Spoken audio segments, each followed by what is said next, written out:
కీర్తన సంఖ్య 69 రెండో భాగము. నిందయు సిగ్గును అవమానమును నాకు కలిగెనని నీకు తెలిసి ఉన్నది. నా విరోధులందరూ నీకు కనబడుచున్నారు. నిందకు నా హృదయము బద్దలాయెను.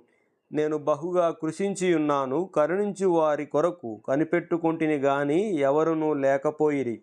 ఓదార్చు వారి కొరకు కనిపెట్టుకొంటిని గాని ఎవరునూ కానరారైరి. వారు చేదును నాకు ఆహారముగా పెట్టిరి. నాకు దప్పి అయినప్పుడు చిరకను తాగనిచ్చిరి. వారి భోజనము వారికి ఉరిగా నుండును గాక. వారు నిర్భయులై ఉన్నప్పుడు అది వారికి ఉరిగా నుండును గాక. వారు చూడకపోవునట్లు వారి కన్నులు చీకటి కమ్మును గాక. వారి నడుములకు ఎడతెగని వణకు పుట్టించుము. వారి మీద నీ ఉగ్రత కుమ్మరించుము. నీ కోపాగ్ని వారిని పట్టుకొనును గాక.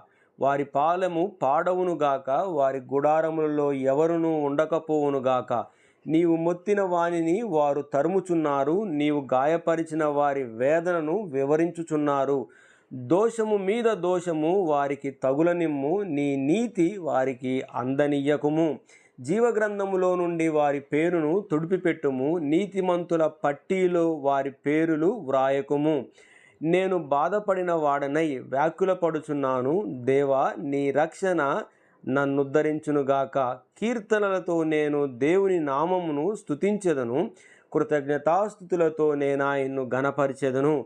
ఎద్దు కంటెను కొమ్ములను డెక్కలను గల కోడె కంటెను అది యెహోవాకు ప్రీతికరము. బాధపడువారు దాన్ని చూచి సంతోషించుదురు. దేవుని వెదకువార్లారా, మీ ప్రాణము తెప్పరిల్లునుగాక. యెహోవా దరిద్రుల మొర ఆలకించువాడు. ఖైదీలో నుంచబడిన తన వారిని ఆయన తృణీకరించువాడు కాడు. భూమ్యాకాశములు ఆయనను స్తుతించును గాక. సముద్రములను వాటి యందు సంచరించు సమస్తమును ఆయన్ను స్తుతించునుగాక. దేవుడు సియోనును రక్షించును. ఆయన యూదా పట్టణములను కట్టించును. జనులు అక్కడ నివసించెదరు. అది వారి వశమగును.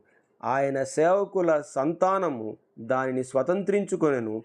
ఆయన నామమును ప్రేమించువారు అందులో నివసించెదరు.